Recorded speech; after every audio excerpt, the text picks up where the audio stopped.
အားလုံးပဲမင်္ဂလာပါဒီတစ်ခါတော့ slide master တဲ့က layout တွေကိုဘယ်လို change လုပ်မလဲပြီးတော့ layout တွေကိုဘယ်လို create လုပ်မလဲပြီးတော့ placeholder တွေကို adding လုပ်တာတွေကိုကျွန်တော်ပြောပြပေးသွားမှာဖြစ်ပါတယ်ပြီးတော့ theme option header footer title theme color တွေကိုဘယ်လို change လုပ်မလဲပေါ့နော်ဒါတွေကိုကျွန်တော်ပြောပြပေးသွားမှာဖြစ်ပါတယ်အရင်ဗီဒီယိုမှာကျွန်တော်ဒီ view ထဲက slide master တဲ့ကနေဒီ footer နဲ့date တွေပေါ့နော် header footer တွေဒါတွေလောက်တာကိုပြောပြခဲ့ပြီးပြီဆိုတော့ဒီသင်ခန်းစာမှာတော့ slide master ကနေဒီ slide master ထဲမှာရှိတဲ့ edit master တို့ layout master တို့ edit theme တို့ဒါတွေကိုကျွန်တော်ပြောပြပေးတော့မှာဖြစ်ပါတယ်ဆိုတော့ဒီနေရာမှာ master slide ရှိရပေါ့နော်ဒီကောင်ဆို master slide အဝါဟာတွေကတော့ sub ပေါ့နော်အခွဲတွေပါအဲ့တော့ဒီနေရာမှာ insert slide master ကိုနှိပ်မယ်ဆိုရင်ဘယ်လိုဖြစ်မလဲဆိုတော့ဒီမှာ1ရှိတယ် insert ကိုနှိပ်မယ်ဆိုရင်2ဖြစ်သွားပါတော့2ဖြစ်ပြီးတော့အောက်မှာsub တွေအများကြီးရှိလာပါတယ်အများကြီးရှိလာတယ်ပေါ့နော်ဒါတွေအများကြီးရှိတယ်တောက်ကျွန်တော်တို့1နဲ့2ဆိုပြီးတော့ကျွန်တော်insert လုပ်လိုက်ပြီးတော့ပိတ်လိုက်မယ်ဆိုရင်ဘယ်လိုဖြစ်လာမလဲဆိုတော့ကြည့်အောင် new slide ကိုပေါ်ပြီးတော့အဲ့မှာပုံမှန်ဆိုနေမှာဆိုရင် slide master 1ပေါ့နော်အဲ့မှာ custom ခုနကတော့ဖန်တီးထားတဲ့ဟာဒီမှာဒါတွေထပ်ပြီးတော့ပေါ်လာပါတယ်ပေါ်လာတယ်ဆိုတာတော့ဒီအပေါ်ဟာအတိုင်းပဲပေါ့နော်အပေါ်ဟာအတိုင်းပဲပေါ်လာပါတယ်ဆိုလို့ရှိရင်ဒီ slide master တွေကနေကိုယ့်ရဲ့ layout ကိုကြိုက်တယ်လို့ design ဖန်တီးလို့ရတယ်ပေါ့နော် design ဖန်တီးလို့ရတယ်ဆိုတော့ layout တွေကို custom ကိုကြိုက်တယ်လို့ဖန်တီးလို့ရတယ်ဆိုတဲ့ဟာကိုပြောချင်တာပါဆိုတော့ view တွေကနေ slide master ကိုတွားကြည့်အောင်ဖြတ်ချင်ပြန်ဖြတ်လို့ရပါတယ်ဒီကောင်ကိုနှိပ်ပြီးတော့ delete ကိုနှိပ်လိုက်ပါဒါမှမဟုတ်ဒီကောင်ပေါ်ကနေ right click နှိပ်ပြီးတော့ delete master ကိုနှိပ်ပြီးတော့လည်းရပါတယ်ဒါဆိုရင်ပုံမှန်အတိုင်းပြန်ဖြစ်သွားမှာဖြစ်ပါတယ် new ထဲကနေအမှမရှိ custom မရှိတော့ပါဘူးအဲ့တော့ဒီထဲကနေကျွန်တော်တို့ home ထဲကနေကျွန်တော်တို့ဒီကိုပိုင် custom ပေါ့နော်ကိုပိုင်ဒီ layout ကိုဖန်တီးချင်ဘယ်လိုဖန်တီးမလဲ layout view ထဲကနေသွားပါ slide master ထဲကနေinsert layout ဆိုတဲ့ဟာလေးကိုကျွန်တော်နှိပ်လိုက်မယ်အဲဆို insert layout ကိုနော် insert layout ကိုနှိပ်လိုက်ပါတယ်နှိပ်လိုက်တဲ့ချိန်မှာအဲ့မှာဒီ layout တစ်ခုကျလာပါတယ်အဲ့မှာဆိုရင်ခေါင်းစဉ်ပေါ့နော်ဒီမှာခေါင်းစဉ်ပြီးတော့အောက်မှာကျွန်တော်တို့ဘာတွေလုပ်မလဲအဲ့မှာ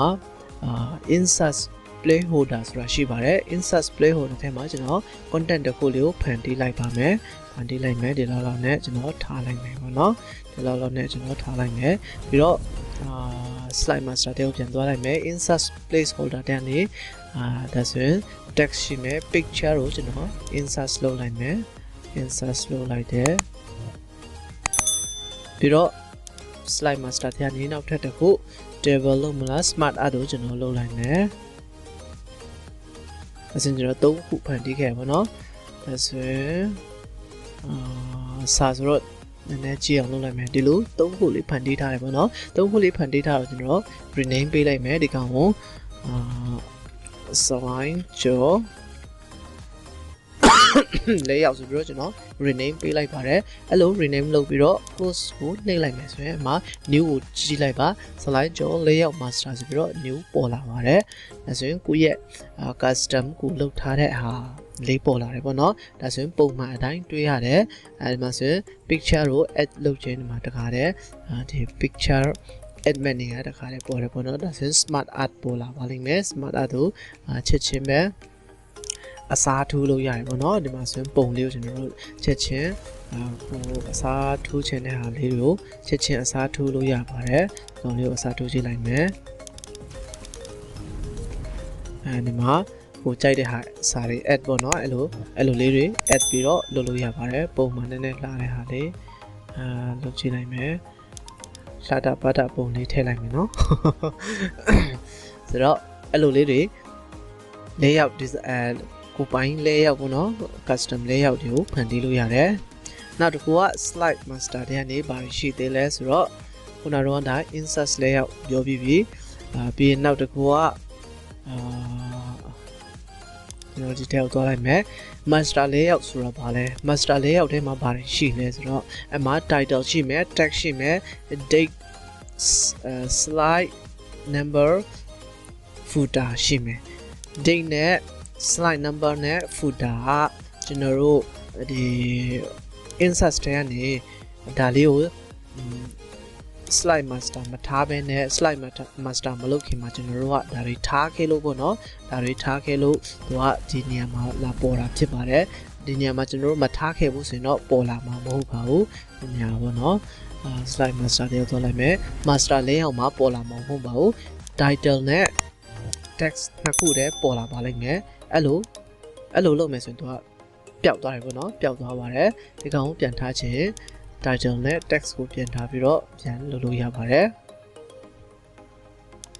ဆိုတော့နောက်တစ်ခုကတော့ဗာလဲဆိုတော့ဒီထဲကနေကျွန်တော်တို့ဒီ date and time ဒါတွေကိုကျွန်တော်တို့ date တွေ footer တွေဒီ page number တွေကိုဖြုတ်ခြင်းတဲ့နေရာလေးတစ်ခုဖြုတ်လို့ရတယ်ပြီးတော့ title လည်းဖြုတ်ပြီးတော့ထားမယ်ဆိုရင်ဒီမှာမပေါ်လာတော့ပါဘူးဆိုတော့တင်ချစ်လိုက်မယ်ဒီကောင် delete လုပ်မယ်ဆိုရင်လည်းသူကအမှန်ချစ်ဖြုတ်သွားတာပေါ့နော်ဒီကောင်ကို delete လုပ်လိုက်မယ်ဆိုရင် footer ကောင်တွေကိုဖြုတ်လိုက်မယ်ဆိုရင်အားလုံးကပျောက်သွားတယ်ပေါ့နော်အဲ့လိုလေးလည်းလုပ်လို့ရပါတယ်ဆိုတော့နောက်တစ်ခုက slide master တဲ့နေ edit theme ကိုကျွန်တော်တို့ edit လုပ်ကြည့်ရအောင်ဒီကနေကိုကြိုက်တဲ့ design လေးတစ်ခုယူပေါ့နော်ကိုလိုချင်တဲ့ design လေးတစ်ခုယူမယ်ဆိုရင်ဒီထက်ကနေ theme ကို edit လုပ်လို့ရပါတယ်ပုံမှန်အားဖြင့်ဆိုရင်ဒီကောင်တွေက fix လုပ်ပေးတာပေါ့နော်ဒါတွေဆိုရင်အကျယ်ကြီးဖြစ်နေပါတယ်ဒီကောင်တွေဆိုအကျယ်ကြီးပေါ့နော်အကျယ်ကြီးဆိုရင်ကျွန်တော်တို့စာရေးမဲ့နေရာတွေမလုံတော့မရှိတာဒီစာရေးဖို့ဒီ design လေးတော့ကိုကကြိုက်တယ်ဒါပေမဲ့စာရေးဖို့နေရာနည်းနည်းကျင်းနေတယ်ဒါဆိုရင်ကိုလိုချင်တဲ့လောက် edit လုပ်လို့ရတယ်အဲ့လိုလေးတွေလုပ်လို့ရတယ်ပေါ့နော်ပြီးတော့ဒီ design ဖန်တီးထားတာဘယ်လိုဖန်တီးထားလဲဆိုတာကိုလည်းသိလို့ရတယ်ပေါ့နော် right click ကိုနှိပ်ပြီးတော့ဒီမှာ right click ကိုနှိပ်ကြည့်လိုက်မယ် right click ကိုနှိပ်ပြီးတော့ group ထဲကနေ ungroup လုပ်ကြည့်လိုက်မယ်ဆိုရင်တော့သူဘယ်လိုလေးတွေဖန်တီးထားလဲဆိုတာကိုကျွန်တော်တို့တွေ့ရမှာဖြစ်ပါတယ်တစ်ခုချင်းစီအားလုံးဖြုတ်ပြီးတော့ကြည့်လို့ရတယ်ပေါ့နော်သူဘယ်လိုတွေလုပ်ထားလဲဆိုတာဒီမှာဒါလေးရှိတယ်ဒါလေးဒီမှာလေးသူအများကြီးဖန်တီးထားတယ်ပေါ့နော်ဒါလေးတွေဒီတစ်ခုလေးဖန်တီးဖို့တောင်မှ design လုပ်ရတာမလွယ်ပါဘူးတကယ်တော့ဒီကနေဒါတွေဆိုရင်လည်းကျွန်တော်တို့လုပ်လို့ရတယ်ပေါ့နော် select လုပ်ပြီးတော့ခုနကတော့ပိုင်းချင်းစီခွဲပြီးတော့ edit ပြန်လုပ်လို့ရပါတယ်ဒီ design ကိုလေ့လာတဲ့သူတွေအတွက်ဆိုရင်ဘယ်လိုလေးတွေဖန်တီးထားလဲဆိုတာကိုလည်းကြည့်လို့ရတယ်လို့ကိုယ်တိုင်တခြားဟာဒီ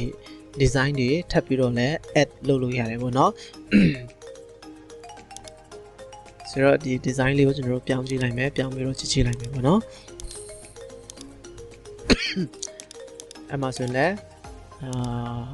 select လုပ်လို့ရတယ်ဒီကောင်ကိုအသေးအကြီးတွားပြီးတော့ချိန်လို့ရတယ်ပေါ့နော်ဒီလိုအသေးအကြီးတွားပြီးတော့ချိန်လို့ရပါတယ်ပြီးတော့ကိုလိုချင်တဲ့ fonts ဒီ color ကိုလည်းဒီမှာတခါတည်းပြောင်းပေးလို့ရတယ်လိုချင်တဲ့ဟာပေါ့နော်ဒီကောင်ကိုတိတ်ပြီးတော့မသိတာဘူးတခုခုယူလိုက်မယ်ဗျဒီကောင်လေးဆိုကြပါစို့အဲဆိုရင်လိုချင်တဲ့အရာလေးတရားနေပြောင်းလို့ရတယ်ဒီ color ပြောင်းတာတော့ဒီ master slide ကနေမဟုတ်ဘဲနဲ့တခြားနေရာနေပြောင်းလို့ရတယ်ဒါပေမဲ့ဒါလေးတော့မရှိပါဘူး custom color ပေါ့နော် custom color ကိုကြိုက်တဲ့ color ကိုကြိုက်တယ်လို့ပြန်ပြီးတော့ချိန်လို့ရတယ်အဲ့လိုလေးတွေပေါ့နော်ဒီလိုကိုလှမယ်ထင်တယ်လို့ပေါ့နော်ဒီအရာလေးတွေကိုကြည့်ပြီးတော့ချိန်ရပါတယ်ဒီမှာတော့နမူနာပြတာဖြစ်တဲ့အတွက်ကြောင့်